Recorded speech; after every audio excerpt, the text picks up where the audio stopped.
Ash drifted like snow through the broken streets of Kellis Prime's ruined capital. Towering skyscrapers, once proud monuments of human ambition, were now jagged husks, their gleaming glass shattered into a million glittering shards that crunched.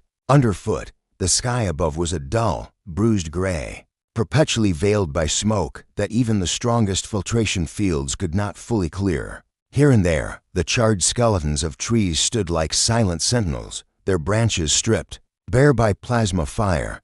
Captain Alina Reyes stepped lightly over a smoldering ember, her boots kicking up clouds of dust and cinder. The edge of her sleeve was singed, and she could taste the lingering tang of sulfur on her tongue. She paused at the ringed remains of an automatic turret half buried in a crater, and ran a finger along its scorched surface. The turret's serial number was worn away, but its purpose remained painfully clear: defense, now rendered useless against the final, annihilating blow. 6 kilometers to the north, the Mhartal war machine lay silent, its segmented carapace cracked and oozing bioluminescent fluid. The alien walkers, towering constructs of living metal and engineered sinew, had once stomped continents beneath their girth.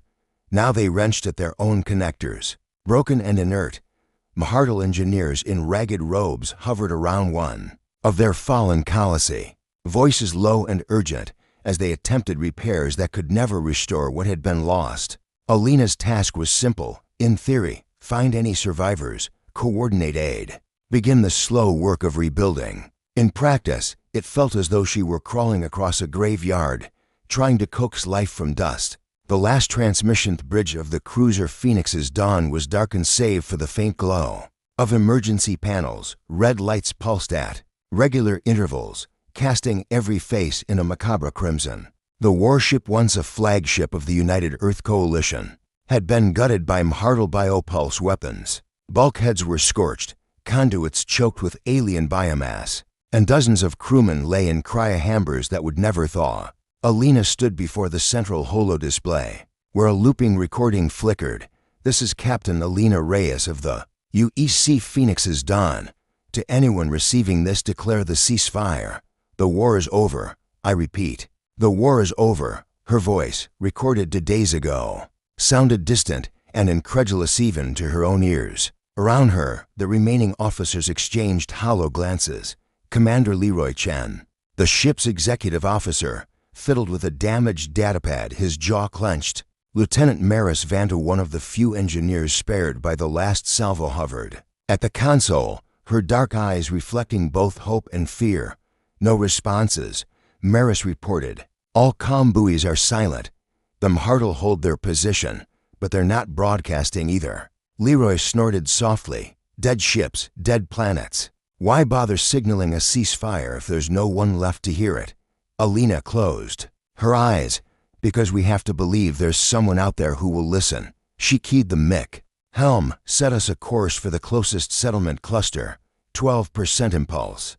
We'll trade what supplies we have for data and for survivors, if they still exist." As the engines groaned awake, the ship lurched. Around them, battered crewmen took positions, and the Phoenix's dawn creaked as if waking from a long, tortured sleep. Between Inemis outside the shattered city, a narrow gray plain stretched to the horizon. On one side, battered UEC walkers' halo, mechs, dreadnought transports, salvage crawlers blazed faint warnings in the failing light. On the other, the Mhartal colossi lurked like malignant sculptures, their chitinous plates half embedded in the soil. A group of Mhartal scouts skulked just beyond the no-man's land, live. 6-limbed figures whose eyes glowed with bioluminescent hues: emerald, violet, and indigo. Their leader, Keshri of House Ishtar, studied the human advance through a prism-like visor. She tapped a spiny wrist-mounted scanner. "They come unarmed," she hissed in the guttural dialect of her people. "But their helmets, see how they lower the visors when our scouts pass. They fear us." Her lieutenant, a younger warrior named Zerthal, shook his multi-jointed columns. "They fear the dead," he mused. "We are but ghosts to them now." Keshri let out a sound akin to laughter. "Perhaps," she said, "but ghosts can still wield terror." With a precise flick of her fingers, she activated her translator. When the human emissaries' small, unarmored parties led by Phoenix's Dawn's envoy ships drew near, She stepped forward, claws clicking on the scorched earth. Alina disembarked with a handful of crewmates, their uniforms now earth gray rather than coalition blue. She held out an open palm. "We come in peace," she said, voice steady. "We seek survivors and knowledge." Keshri's bioluminescent patterns rippled across her carapace. "Peace," she repeated, a curious concept. The resonance of war has ended, but the echoes linger. Neither side raised weapons. For a moment, human and alien regarded each other across the cratered soil. It was not trust, but a wary truce born of mutual exhaustion. Ghosts among ruins inside the gutted remains of a domed habitat. Maris Vantu and a small team scoured the corridors for signs of life. The dome's transparent shell had cracked, letting in the stale wind that howled across the desolate plain. Holographic murals once gleaming with images of verdant parks and bustling cityscapes flickered weakly, their light too dim to cast more than ghostly shadows. They found bodies both human and mortal slumped in hallways, in sleeping quarters, in medical bays. Some wore makeshift bandages, others were frozen in the final spasms of pain. Medical drones, their circuits fried, lay collapsed in pools of viscous fluid. Maris's voice caught as she scanned the readings. No vital signs. They died days ago, in what had been the children's wing. Maris paused before a mural of dancing figures. One small mortal child, her arm still outstretched, wore a sketch of a yellow star. They dreamed. Two, Maris whispered. Even here, they dreamed of peace, outside. Alina and Keshri stood at the edge of a crater that cut through the city like a gash. Beneath the rubble, steam hissed as fissures from deep beneath the crust vented pressure. The ground trembled, occasionally remnants of aftershocks from orbital strikes. Keshri tapped her claws against the ground. "Your ancestors called this place Eden. We called it Sictor. Now it is neither." Alina glanced skyward. "We call it home. At least, we used to." They shared a weighty silence to survivors of a war that had stretched across light years and centuries. Then Alina turned to her mortal counterpart. "What do we do now?" Keshri's bioluminescence pulsed once, rhythmically. "We wait." A signal in the dark that night, under a sky marbled with ash clouds.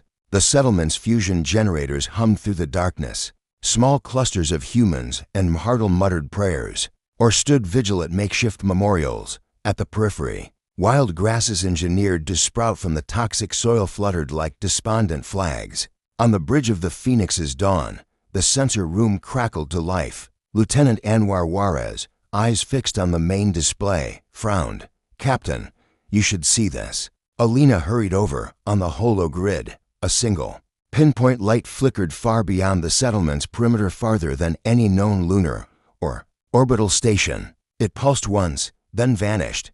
"Could be a glitch," Maris said, busy decrypting the signature. "But the wavelength, it's not human, not mortal." Alina's breath caught. "You're sure?" Maris nodded. "It's deliberate. A beacon broadcast just this second." Keshri drifted in through the airlock, sensing the tension. "The war has truly ended when the last call sounds," she murmured. "What is it?" Alina demanded. "An SOS, a trick," Maris sighed, bringing up the data. "It's unfamiliar. 3 pulses, spaced evenly, repeating on a cycle I've never seen before. I can't translate it." Keshri's mandibles clicked softly. "Beyond the veil, no one speaks our tongues, but they listen, and they watch." Alina squared her shoulders. "Then we respond. If anyone is out there, friend or foe, we'll answer." She keyed the comm, her voice echoing across silent channels. "Attention to any who hear this. You have found life on Epsilon Prime. We are survivors of the UEC and the Mhartal Alliance. Identify yourselves. We seek parley." The microphones remained still, save for the hum of dying electronics. And then, just as suddenly as it had appeared, the beacon flared again. 3 crisp pulses that shone brighter against the void. Maris froze. "They're answering." Alina allowed herself a small, tight smile. "Then the war may be over, but our story has only just begun." The dawn would bring no answers, only more questions. But in that moment of fragile hope, human and mortal alike dared to believe that the silence could be broken, that perhaps, somewhere beyond the ash and ruin, another voice waited to speak, and that when it did, everything might change again. 2 years had passed since the guns fell silent on Epsilon Prime, and in that time, hope had a chance to take root. New beginnings beneath a cobalt sky now free of the perpetual smoke that once choked. The atmosphere lay the burgeoning settlement of New Horizon, built around the jagged remains of Chelus Prime's old capital. It rose from the ashes in sweeping arcs of reinforced durasteel and living biofabric imported from Hartle Research Labs. Dome after dome housed hydroponic farms bagged in transparent membranes, their verdant shoots a testament to what could flourish when enemies joined hands.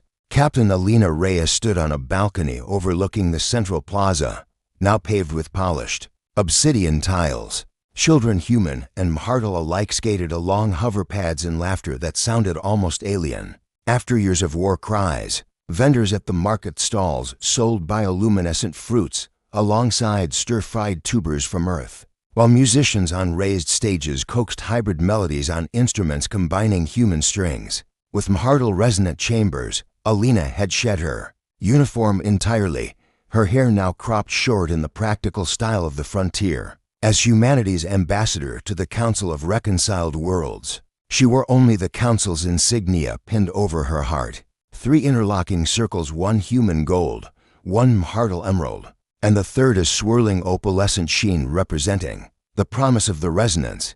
Yet beneath her serene smile, her heart raced. Today's council meeting would determine whether New Horizons' next expansion would encroach on the sacred groves where the Hartle had buried their war dead.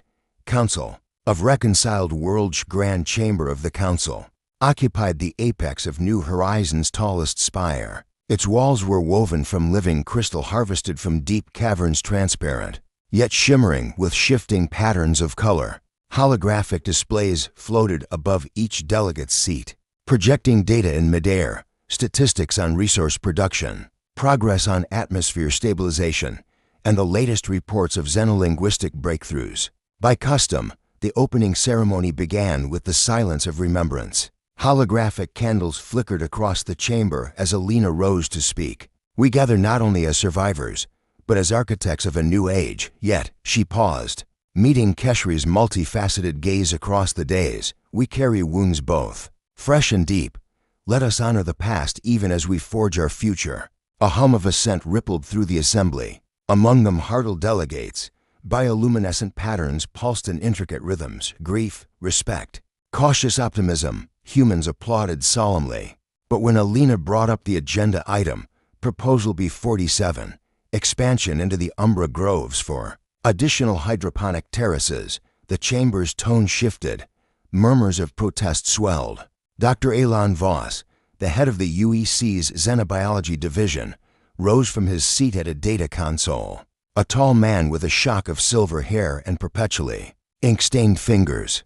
Voss was one of the few humans fluent in the Hartle dialect of the resonant pulse patterns. He addressed the council. Expansion is necessary. Our domed farms currently yield only 70% of the atmospheric purification we require. If we do not act now, seasonal acid storms will return. He tapped his datapad and a 3D projection blossomed above him, illustrating declining oxygen levels over the next 3 years if no land reclamation occurs. A chorus of dissent rose from the Hartle delegation. One of their elders, Seshtal of House Armin, his carapace a swirl of violet luminescence, countered, "You speak of efficiency, we speak of memory. Those groves hold the essence of our lost warriors, whose bioplasm still feeds the fungal root network. Disturb them, and you disturb the balance of this world." Debate raged for hours. Human delegates warned of renewed environmental collapse. Hartle speakers invoked the sanctity of ancestral ground. Alina watched from the front row, remembering the thousands of bodies they had unearthed beneath that very soil. She knew the ecological data all atmospheric stabilization projects needed new farmland. But she also understood that peace demanded delicate steps, not march of progress arrogance. Finally, she rose. The chamber fell silent. Alina spoke not of data, but of unity. We survived war by forging alliances. Let us not abandon that principle. In peace, I propose a compromise, a phased expansion, beginning with a research corridor that circumvents the core burial sites. We will employ resonant field cloaking to preserve the sanctity of the groves while still testing new hydroponic methods above ground. Her voice was steady, but the words carried the weight of someone who had walked through smoke-choked battlefields and learned that compromise was the only path beyond destruction. Sechtel pulsed in deliberation. Dr. Voss studied his datapad. After an eternity, Sechtel nodded, his luminescence dimming into acceptance. The vote proceeded, and Proposal B47 passed 70% in favor, with the Mhartl majority consenting to the compromise. Seeds of culture outside the chamber. The resolution sparked celebrations and protests in equal measure. Enthusiasts of human Mhartl integration danced around resonant fountains, while small groups of radicals both species whispered of betrayal. Peace, Alina reminded herself, was a living process, ever on the brink of fracturing. That evening, Alina attended a cultural exchange in the Biodome Gardens. Beneath the curved glass, rows of terraformed trees sprouted alongside Mhartl's saptic fungi, their tendrils lacy and shimmering. Lanterns crafted from translucent resonant crystals cast kaleidoscopic patterns. Dr. Voss led a small group on a tour. These Mhartl mushrooms, he explained, emit electrical signals akin to a neural network we're experimenting with. Their roots to stabilize soil pH faster than our chemical treatments. Alina watched children chase glowing spores released by the mycelial canopy. She turned to Keshri, who had agreed to accompany her. I've never seen such symbiosis. Alina breathed as a child with emerald-dappled skin pulled on her coat. It's fragile and beautiful. Keshri's bioluminescence rippled. Despite our differences, we create beauty from ruin. Perhaps that is our truest legacy. The unseen pulsite was 3 days later on the anniversary of the final ceasefire. That the pulse arrived in the subterranean lab of the Xenolinguistics Institute. Dr. Voss and his team pored over the latest recordings. Enormous cochlear rays captured every frequency the settlement's sensors could record, storing petabytes of data in resonance coils. Suddenly, an alert lit the lab's main console. New signal detected unidentified. Voss's heart stuttered. On the screen, a graph traced 3 equidistant spikes of energy, unlike any natural phenomenon. Their cadence was almost musical, but structured. Voss barked orders: isolate the waveform. Compare it to all known human and Mhartl transmissions. Technicians scrambled. The signal repeated every 30 seconds, its strength pulsing, like a heartbeat through the lab's speakers. Lieutenant Maris Vanta, called out of semi-retirement to assist, stared at the display. It's iterative, modular, like a language without grammar. Voss leaned in, fingers dancing over controls. Within minutes, the lab's AI cross-referenced the pattern against every database. Human wormhole tests, Mhartl resonance, chance, even fragments of the resonance-own transmissions. Nothing matched. At last, the AI produced a provisional translation, 3 syllables, each repeated in a precise loop. When rendered into phonetic symbols, they read, Op-ta, war. Ga-tes. Double quotes. Voss tapped his comm badge. Captain Reyes, you need to see this, it says. Open the gate. Within moments, Alina was at his side. She regarded the waveform, then met his gaze. Open the gate, she echoed softly. Why now? Her question hung in the air as the signal pulsed again. 3 pure notes that resonated in the marrow of their bones. A world on edge. Be dawn. The news of the mysterious pulse had spread through New Horizon like wildfire. Holoscreens displayed the waveform above plaza fountains, where citizens gathered to listen. Children hummed the 3-note sequence, their small voices echoing off the polished domes. Rumors flew. Was it a bioweapon, a distress call, a message? From the legendary resonance themselves, some said it was a trap laid by war profiteers, hoping to reignite conflict. Others whispered of an ancient wormhole network if activated. It could connect Epsilon Prime to countless worlds. Alina convened an emergency session of the council. Delegates, their luminescence or facial expressions tense, filled the chamber once more. Dr. Voss presented the data. The signal's structure is too optimized to be random. It exhibits hallmarks of conscious design, and its energy footprint suggests it was sent from beyond our outermost satellite somewhere in deep space. Sechtel furrowed his glowing mandibles. We should not meddle with forces we do not understand. But the human delegates, haunted by memories of isolation after the war, voiced a counterargument. If anyone is out there, they may hold the key to preventing future tragedies. We must respond. Alina rose, her voice carrying the weight. Of two races, we will investigate, we will prepare, but we will not act recklessly. She proposed forming a joint team: scientists, engineers, diplomats, and warriors from both species to study the pulse and craft a measured response. The motion passed by a narrow margin. As the council adjourned, Alina and Keshri remained behind. We stand at the threshold of a new era, Alina said quietly. History will judge us not on what we feared, but on what we dared. Keshri's patterns shimmered brighter. Then let us dare wisely. In the hours that followed, the laboratories buzzed with activity. Arrays of sensors were recalibrated. Covert observation satellites swept the skies. Engineers reactivated the old Nexus prototype, just in case, and all the while, the three-note pulse continued its relentless loop, a perfect mystery beckoning humanity and Mhartl to step beyond the boundaries of their shattered world. The war may have been over, but the true challenge of survival and of unity had only just begun. Before dawn's first light touched the obsidian spire of Mount Acheron, engineers and diplomats from both species ascended its winding service stair. Here, amidst jagged black stone and ancient seismic fissures, they had unearthed the prototype Nexus, a colossal ring of alloyed titanium polylattice. Half buried in millennia of volcanic ash, the structure's intricate glyphs, half of human design, half of alien resonance matrix, glowed faintly under layers of dust. As though anticipating this moment, high above the clouds, teams worked in synchronized precision. Human fusion technicians calibrated the power modulators, feeding them with the finest plasma distilled from New Horizons salvage yards. Mhartl bioengineers wove living saptic filaments into the gate's resonator coils, their six-limbed fingers coaxing patterns that pulsed like a heartbeat. Every bolt, every data link, every bionanet infusion had been tested, retested, and vetted by council decree. Captain Alina Reyes stood on the staging platform, flanked by Srisht Keshri, the Mhartl envoy. Between them, the empty circle of the Nexus waited. Alina's breath steamed in the thin, high-altitude air. She could see the entire settlement below. Domes glowing like lanterns in the pre-dawn gloom. The world they had rebuilt lay serene but fragile. Power levels at 98%, reported Lieutenant Maris Vantu over the comm link. Biosynch rates stable, resonance field threshold nominal. Keshri's multifaceted eyes shimmered. In her voice translator, her choired tones echoed softly. All threads of the matrix are woven. Yet the tapestry waits for your hand to guide the final weave. Alina placed her gloved hand on the cool metal of the Nexus frame.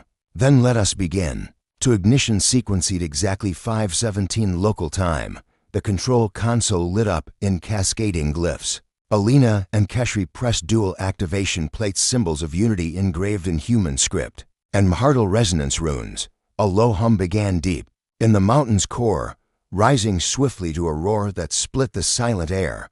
Around them, the Nexus ring shimmered as hundreds of micro-emitters along its circumference ignited. The alloy surface fractured in a web of electric arcs.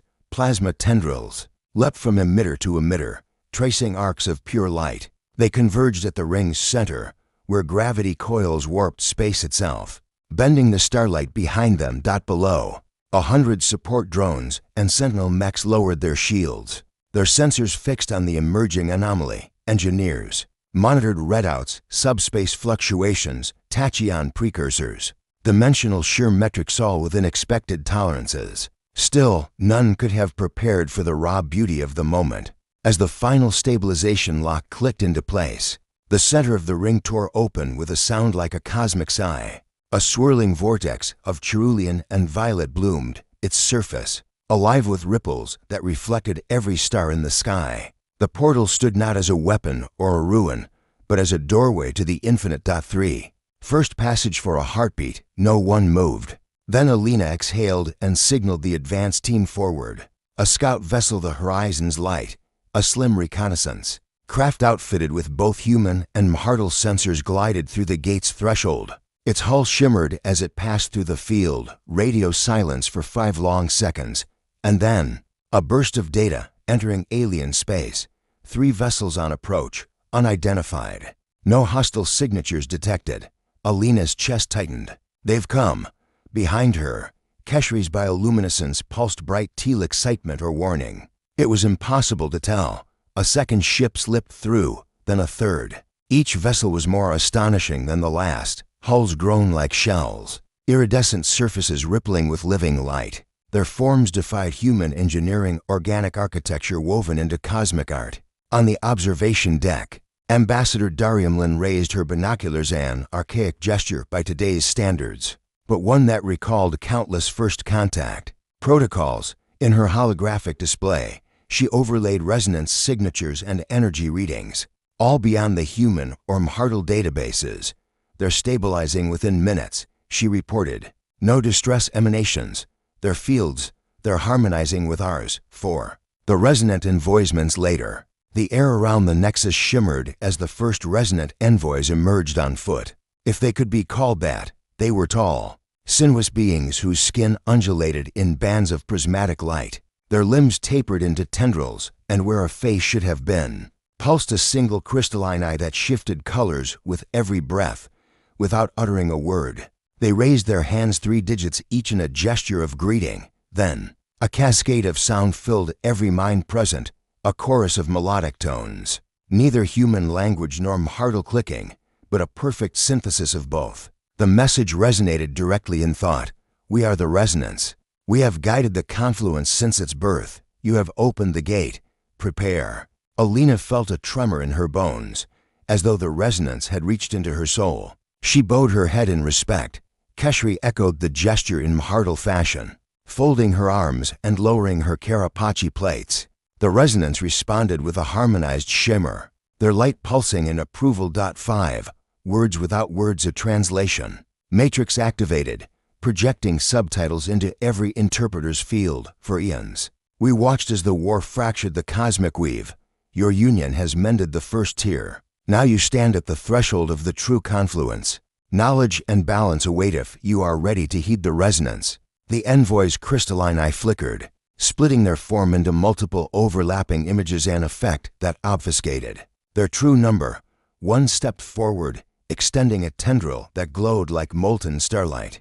From it, an orb of translucent energy detached and hovered above the ground. Within the sphere, swirling fractals formed maps of star systems unknown, currents of dark matter flows, and schematics for devices that manipulated gravity, time, and even consciousness itself. Dr. Elon Voss, clutching his datapad, watched in awe. They're offering us everything, he murmured. Yet even as wonder filled the assembled, a single resonance note grounded them in caution, low and rumbling. Like distant thunder, beware the balance. Those who take without giving shall unravel the weave. 6. A warning unfolds at the edge of the platform. Lieutenant Maris Vanta translated the warning aloud. They speak of cosmic equilibrium. They will share wonders, but if we abuse them, the confluence will reject us. Alina stepped forward. We accept your gifts with gratitude and humility. Teach us your ways, so we may honor the balance. The resonance light pulsed in a rapid cadence, gratitude, then approval, then uncertainty. In an instant, the orb shattered into motes of energy that ascended like fireflies, each seeking a receiver among the humans and Mhartal. When the motes settled, every individual present felt a surge of understanding, memories of alien worlds, resonance algorithms, and quantum architectures weaving through their minds. Keshri staggered slightly, her shell plates flashing intense white.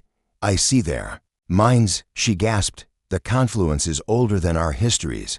Above them, the portal's surface began to constrict, drawing the Cherulian swirl back into the ring. The window to the resonance home contracted as though acknowledging its role was complete for now. 7. Aftermath and decision. When the vortex blinked out, Mount a chair and fell silent once more, save for the hum of cooling coils and the wind whipping. Off the mountain, engineers exhaled in unison.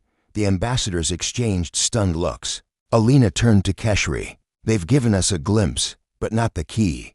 Keshri's bioluminescence faded to a contemplative indigo. They trust us, but not fully. We must prove our worth. Behind them, Dr. Voss approached with a holodeck displaying the fractal schematics. If we can integrate just a fraction of this knowledge, regenerative atmospheres, 0-point energy New Horizon will flourish beyond imagination. But how do we ensure we do not break the balance? Alina closed her eyes, recalling the resonance single warning note. We proceed with transparency. Every advancement will be shared, every risk assessed by the Council. We will walk this path together, human, mortal, and resonant. Far below, New Horizons lights blinked in the pre-dawn dark, a beacon of unity now charged with new purpose. But on the winds that swept Mount Acheron, Alina thought she heard an echo of that final resonance, a note that hinted of trials yet to come. As the engineers powered down the Nexus, and the diplomats gathered their briefing packs, Alina whispered to herself, "The gate is open.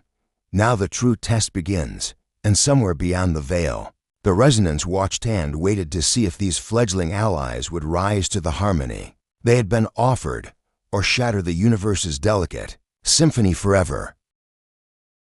In the weeks following the gate's activation, New Horizon buzzed with activity unlike anything before. Resonant emissaries, those crystalline-eyed figures, made their home in a newly erected pavilion. At the city's heart, their structures glowed softly at night, built of living light that pulsed in time with the Nexus's aftershocks. Each dawn, delegations of human scientists and mortal bioengineers streamed through the pavilion's open arches, eager to learn the subtleties of resonant science. Fields of quantum crystals hummed with untapped power. Arrays of fractal lenses bent spacetime to their will. Together, the three species signed the Resonant Accord, a compact to share knowledge freely, to protect the balance, and to guard against the temptation of cosmic hubris.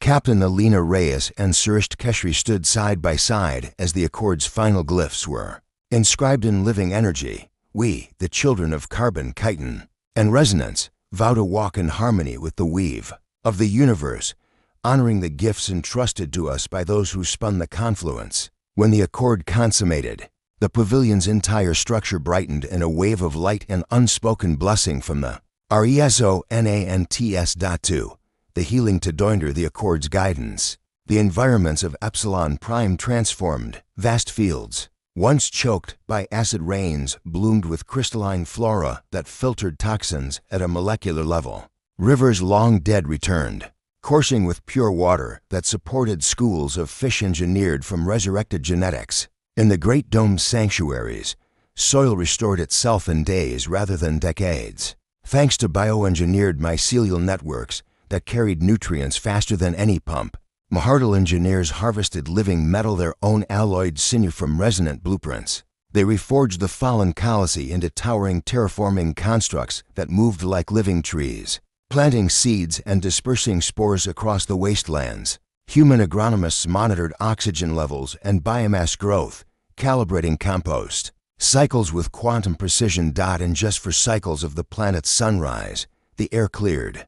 Children, some born after the war, ran barefoot across emerald grass. The silver rivers reflected skies so blue and bright that even the oldest among the survivors wept to see Epsilon Prime renewed. 3 Threads of unitiate for every triumph. There were challenges. In the northern expanse, a fringe human faction calling themselves the Purists rejected the Accord. They sabotaged a resonant power conduit, plunging half the city into darkness. Elsewhere, a small cabal of Mahardal traditionalists disrupted. A research team, fearing the bioengineered flora would desecrate ancestral lands. Alina convened an emergency meeting in the Nexus's lower chamber. Beneath the Great Ring, its metal struts humming, she and Keshri faced representatives from every faction. "I stand here not as your commander," Alina said, "but as your partner. We have been given a second chance. Let us not squander it on old fears." Keshri's bioluminescence rippled in agreement. "The confluence is fragile. Like a strand of living crystal, it must be tended with care. Those who break it will doom us all." Together, they brokered a renewal pact. Purists would be invited to see the healing fields firsthand. Traditionalists would help guide rewilding projects on sacred ground. And all acts of sabotage would be met with restoration rather than retribution. Slowly, Trust rebuilt thread by delicate thread across human and Mhartal communities. 4. The gift of Resonantian, the eve of the planets. Rebirth festival, a celebration marking the first natural bloom after centuries. Alina and Keshri ascended Mount Acheron once more. They carried with them two seed crystals, one formed from human glass and one from Mhartal saptic resin. The resonance had instructed them in a ritual that blended both matrices. As the twin crystals touched the gate's rim, the nexus awakened, its glyphs igniting with white fire intensity. The crystals dissolved into prismatic motes that drifted upward, infusing the ring with new resonance. Then, from the portal's heart, a single beam of pure light arched toward the sky. Across New Horizon, resonant spires responded in Kaintal, crystalline towers shimmering in harmony. The world itself seemed to breathe as one organism. Heartbeat pulses of light flowed from Mount Acheron to every dome, every grove, every riverbank. It was as though Epsilon Prime had been reborn not just once, but as a living extension of the confluence. 5. A new dawn at the summit. Alina turned to Keshri. Below them, the city's towers glowed like constellations come to Earth. 2 years ago, Alina reflected, we could scarcely feed ourselves. We scavenged in ruins. We distrusted each other. Keshri's tendrils flickered with emerald light. Today, we harvest stars. We mend worlds. We stand united under the resonant accord. Alina closed her eyes, breathing in the sweet, purged air. Everything changed, she whispered, because we chose to change with it. At that moment, the wind carried a soft hum, the unmistakable resonance chord of the gate, still echoing in the high atmosphere. It was an invitation and a reminder. The universe was vast, its harmony delicate, and countless worlds waited beyond the threshold. Hand and claw. Human and Mhartal set their sights on the horizon, on star systems yet uncharted, on challenges yet unseen, on potential that stretched beyond imagination. They had opened the gate, healed their world, and forged a unity that none could unravel. But their journey was far from over. The confluence beckoned, and with hearts in unison, they stepped forward into the light of a new eternity.